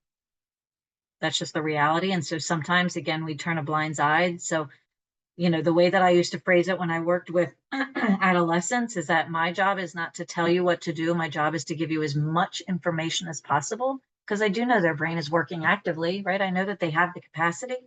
I'm going to give you as much information as possible so you know your red flags. That's literally what I would say to every teenager. I want you to know the red flags so you know, is this going too far? Because do we have some students and young adults and adolescents that experiment with marijuana, that experiment with alcohol, that experiment with X, Y, and Z? Sure, that happens, right? I wish it didn't, but it does. So what's the risks, right? So we would go over their risk factors, right? Trauma is a risk factor, depression is a risk factor, ADHD is a risk factor, anxiety is a risk factor, a history of addiction is a risk factor, right? history of mental health is a risk factor. So all those things are risk factors. I'm like, so here are your risk factors. And then here are your red flags. How will I know if it's starting to get bad? Right. So those are some of the things that I would start having conversations with them about. And then when we look at some of the other pressures associated for young adults and adolescents, so why is the mental health needs? Why is our youth struggling right now? Social media, not great, right? Again, there's some aspects of it that have some level of positivity to it towards it. So I don't want to be, I don't want to say nothing is positive, but it certainly correlates to higher social media. That higher social media correlates to the higher rates of anxiety and depression. Those studies continue to come out. It does increase disruptions in their sleep because these kids are going into bed and then scrolling through things, right? So their brain is constantly stimulated. And so that lack of sleep can also then reduce their serotonin in their brain and melatonin production. And right. So all of those things then can have an impact on the brain development. We've seen young men and women, or young girls and boys, that have been impacted on body image as a result of it, that they have experienced lower self-esteem because they're comparing themselves to individuals that are not real through TikTok and other social media platforms. And then there's a huge surge in cyberbullying. So again, I always think, if somebody made a bad decision when I was an adolescent, the bad decision happened in the moment and whatever the consequences were, and that was it. But I had a young man that was actively suicidal because he was jumped. And after he was jumped, they posted it. And so he had to relive this over and over again because everybody in his high school had seen this, because people were teasing him about it. It's a different world today, right? And so when you think of what's happening to these youth, and the first thing that they think of is that phone, right? And being able to exploit, there's exploitation that's happening that my brain actually can't even wrap itself around. So mistakes aren't mistakes anymore. Mistakes are lifelong consequences. And that's having considerable consequences to our youth. So the bullying, the academic pressures, launching from family members, family themselves, right, peers, these are all some of the other pressures that impact our young adults. All right, so I'm going to spend the next 20 minutes kind of talking about it. As I had said before, please keep in mind, I'm not telling you how to be a therapist, right? Because we don't have that kind of time. But we can talk about some of the best practices, and we can talk about some of the ways to engage in this patient population that is a little different from me than it is when I'm working with an adult. I worked with a young woman who I adored, and she worked with adolescents, and then I had her working with young adults. She was phenomenal. And one day I needed somebody to run a group for adults, and she went into the adult group and she ran that adult group, and she came out of it and she was like, oh my gosh, that was amazing. And I'm like, oh, that's great. Why? And she was like, they have so much insight. Like they're able to just like talk about things. And I was like, so that's the difference, right? Like it's a different patient population. So if you are a therapist that's like, I love it, get to the insight and they can talk about some of these things, teenagers are not your people, right? Young adults, probably not your people. And that's okay, but don't pretend you're their people, right? Because that doesn't work well either. So again, I want to go back to that resiliency and the brain plasticity again, right? Because treatment should sit in this diagram, right? So when we look at brain plasticity, it is highly active in teens and young adults. So the beauty is they have the capacity to learn new things at rates that I don't have anymore at my age, right? So this is a crucial period for mental health interventions. So just keep in mind, what are the interventions that we're providing? And that's where we'll touch base on this. So there is a thing that is called hippocampal neurogenesis, right? So I am a nerd, I am aware of it, right? And so I've hopefully will make all of you also a little bit of a nerd when it comes to the brain, because I think it's super important. This is a part of brain plasticity that significantly influences our ability to learn new skills. So it quite literally creates new neural connections, right? So there are things that we should be incorporating. So if I know this, you can do this for everybody, right? So learning new things stimulates hippocampal neural connections, which is what we want, right? If we're replacing an old behavior, we want a new behavior, right? We want to be able to regenerate some of these other neural connections. And so when working with teenagers, that's some of the things. So talking about like physical activity, right? They've done studies that say like physical activity can sometimes be almost the same as prescribing medications, right? That there's enough of a connection that if you really stimulate your brain in the ways that physical activity can happen. So these are things like know the people that you're working with and which one you think that they're going to do, because that can improve that neurogenesis, right? So that's an area that you can start having that. Great for those with depression and great for those with ADHD.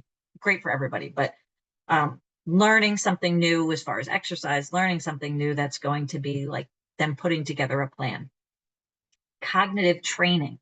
So this is where you see a little bit of CBT, right? This can be also where we see some of the skill development. So with regulation is these are new skills that somebody's going to learn. And again, making sure that you know where that individual is in their own treatment space and brain state, right? So if I have somebody with anxiety, and I have a whole family history on them, I might just do CBT with them, which has been evidence-based and proven to be incredibly effective.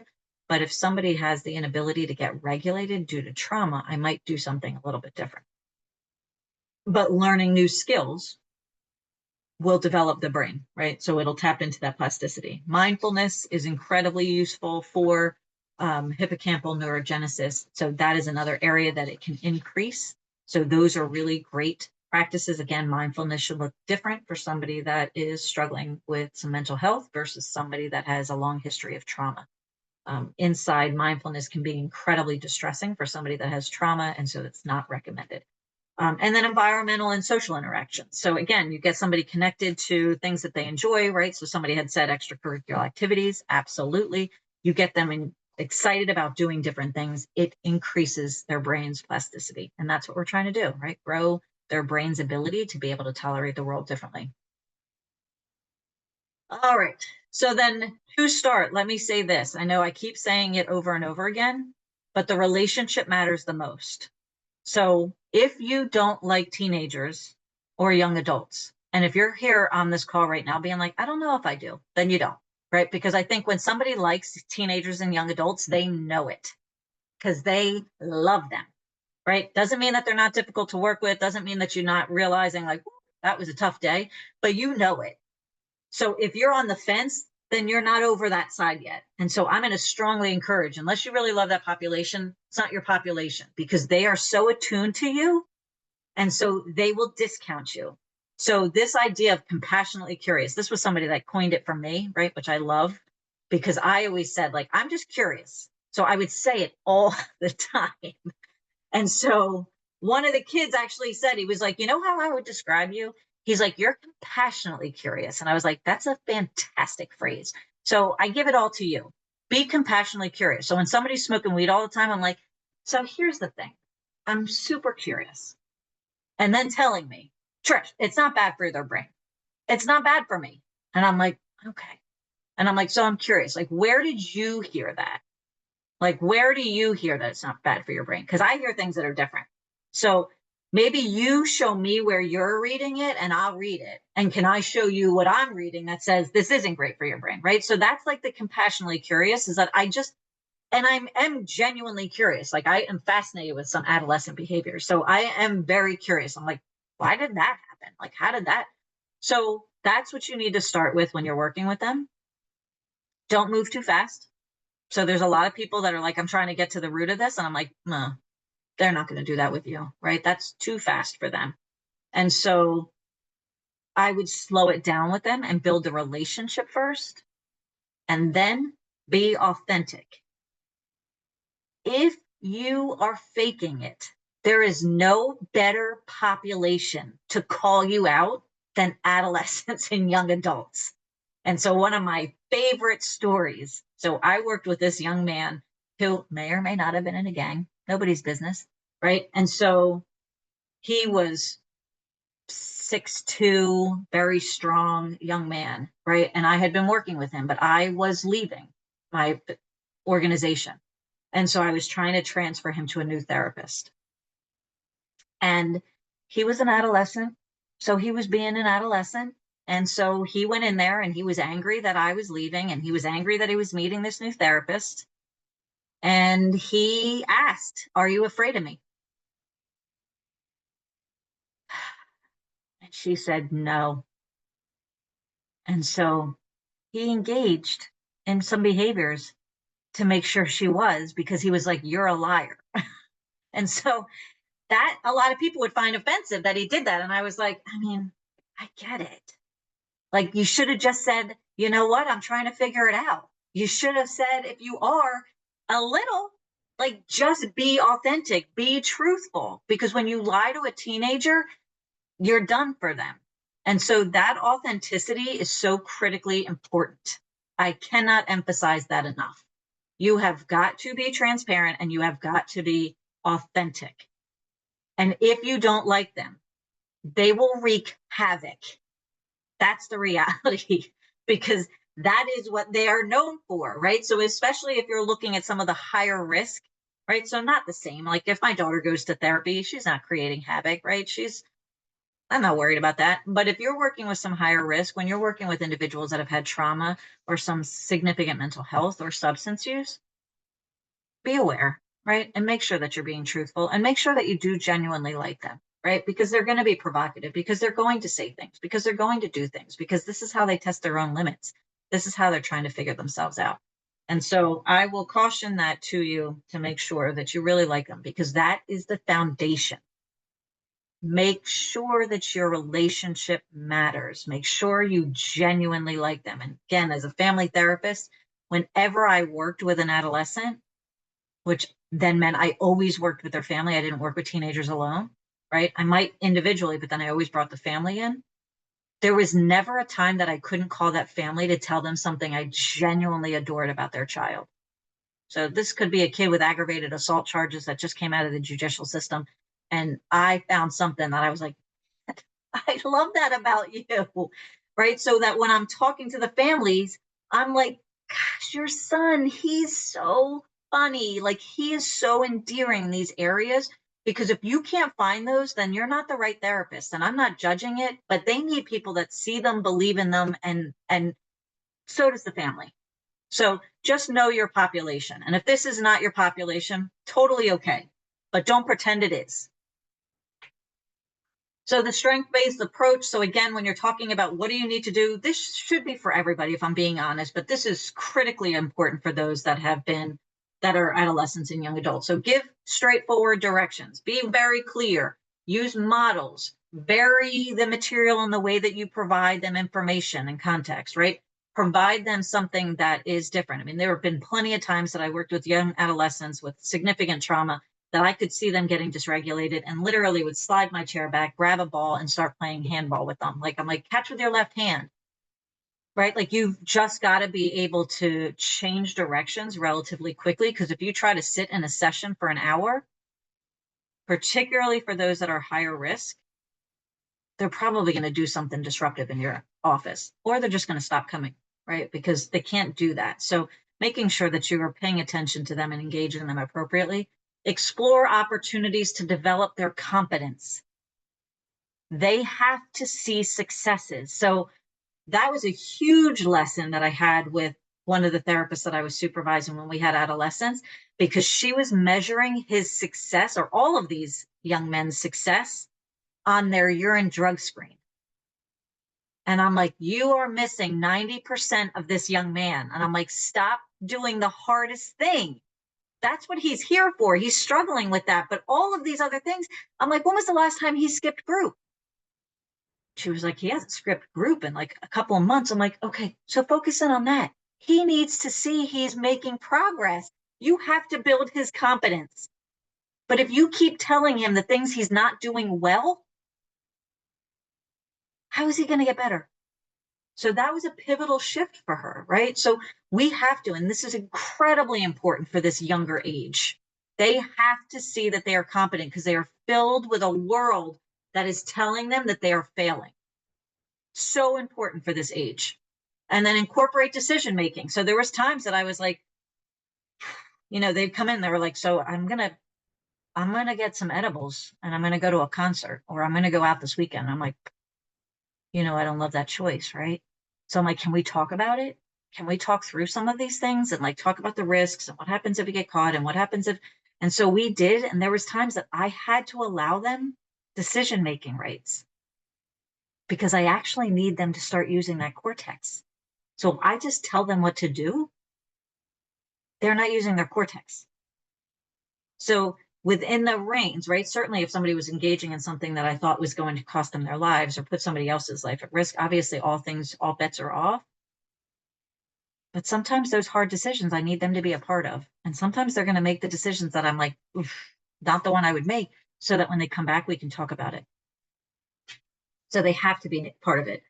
So trauma informed care, again, I'm putting this on here as a placeholder for all of you because it's critical. If you are not trauma informed, that's so. And so again, I have done trainings on trauma informed care. It's probably on YouTube. You can look at that. I would highly recommend you get yourself. SAMHSA has incredible resources for trauma informed care. You have to start with trauma informed care, right? You have to. And so utilizing the 6 guiding principles that SAMHSA has highlighted for trauma informed approach, and then the 4 R's for trauma informed care.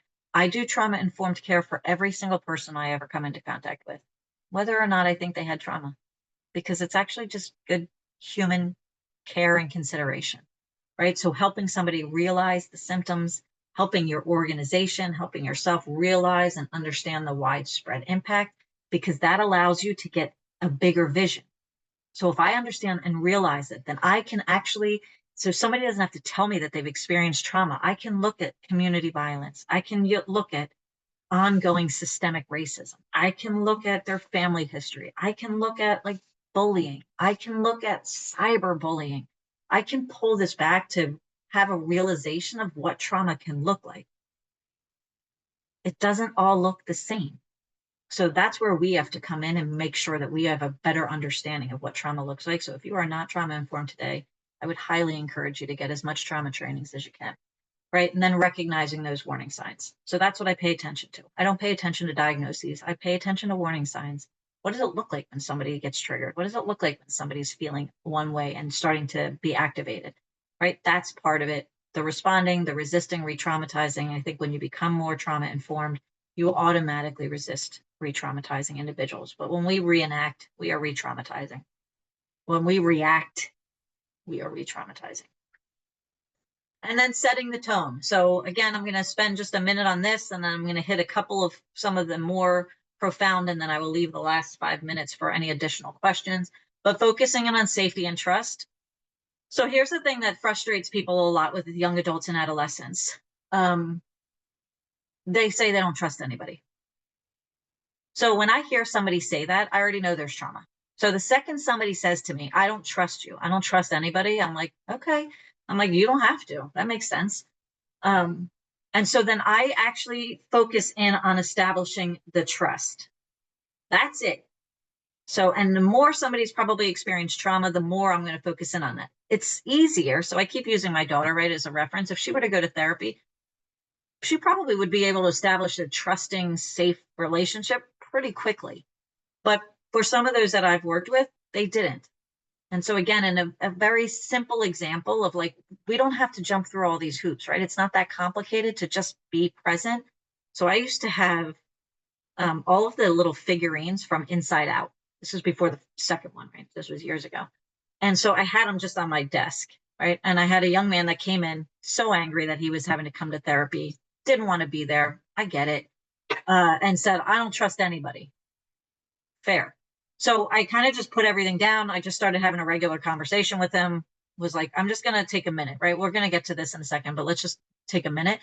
And he started asking about these figures. So if you were working with adolescents and young adults and you don't have anything on your desk today, you need to put stuff on your desk. Put a Rubik's Cube, put some fidgets, put some things that are like different. So not just fidgets, but I had these little figures. So he started asking me about them. What are they? And I was like, oh, there's a movie out called Inside Out. These are all the emotions that are inside your brain. So I told him about the movie.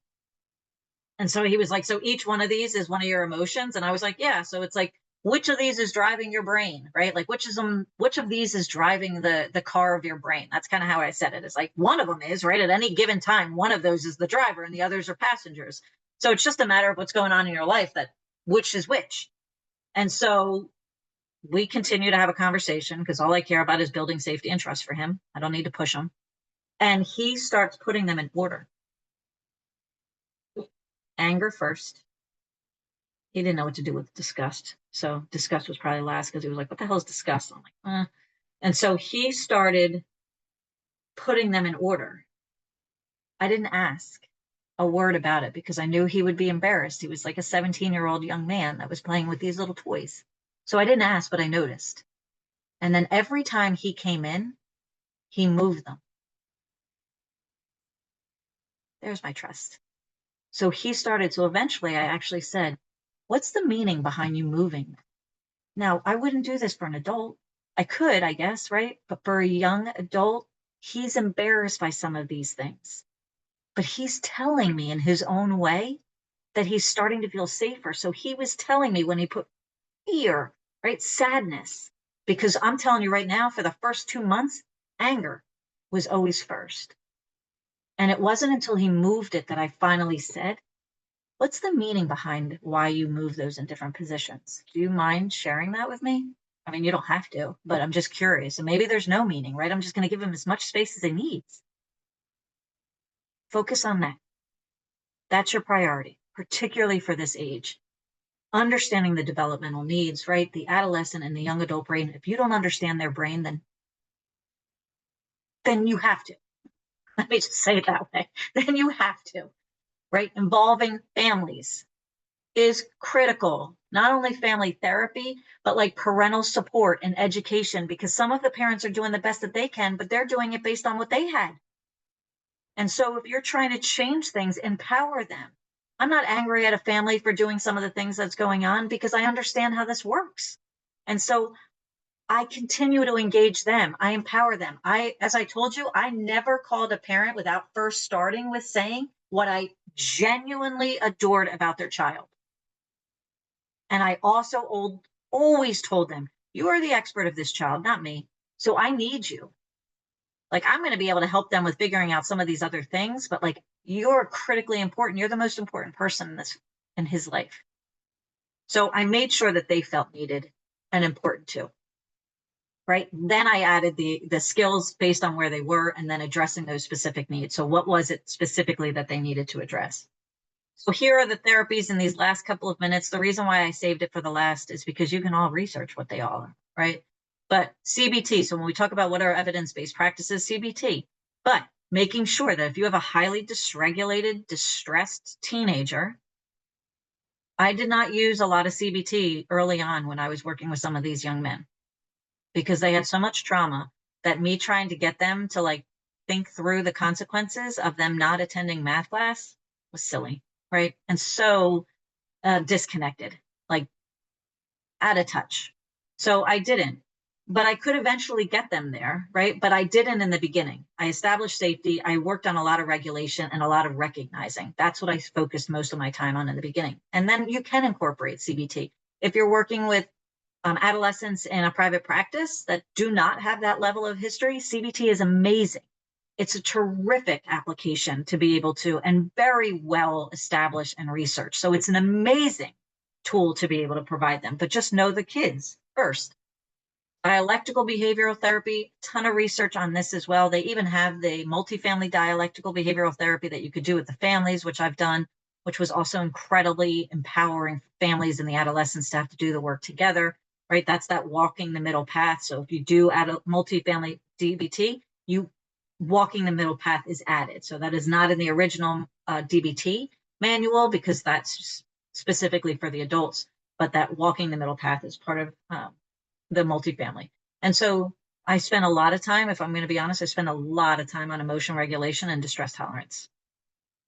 Well, I'm recognizing it, right? So I spend a lot of time on that. And then I titrate things, right? So then I work on the interpersonal effectiveness, but I need them to work on these things first because it also is less intimidating to them. It's easier for them to talk about the behaviors than it is for all of the things that they're trying to protect. Kids are incredibly loyal and protective of their family. So I'm not trying to get them to disclose things they're not ready to.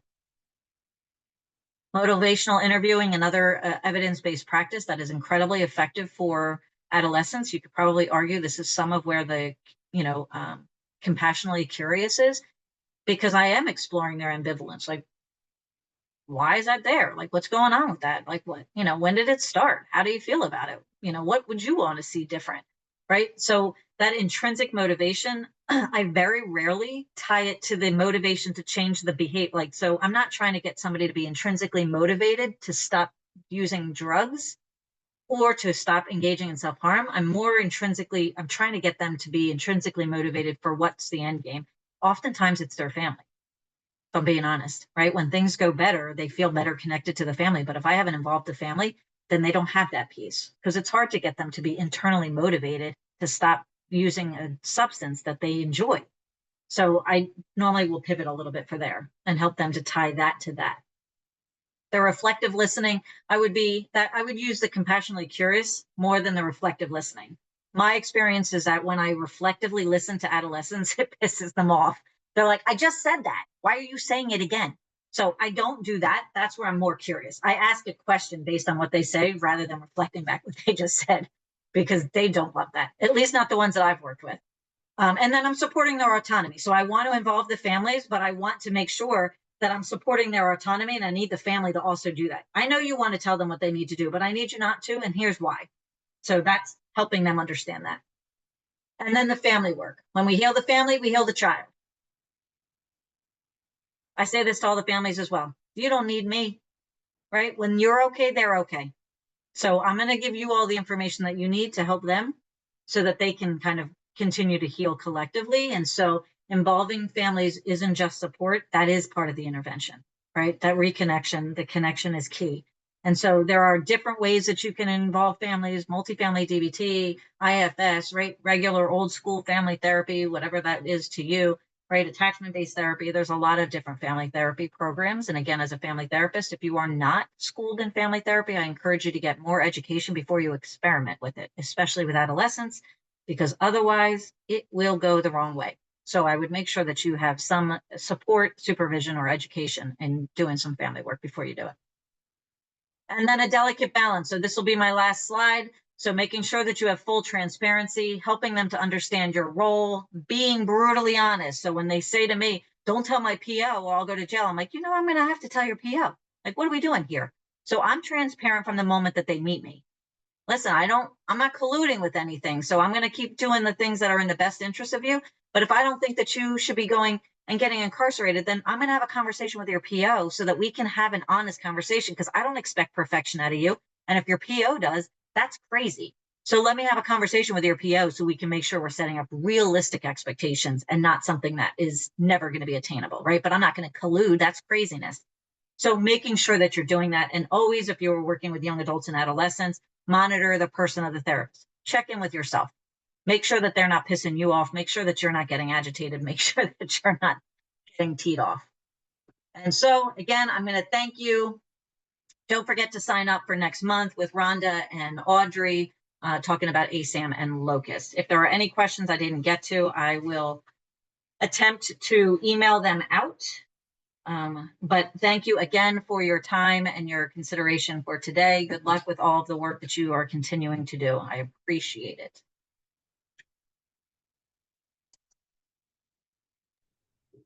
Thanks, Trish. Thanks, everybody. Thanks, Callie. Have a great weekend, everyone. See ya.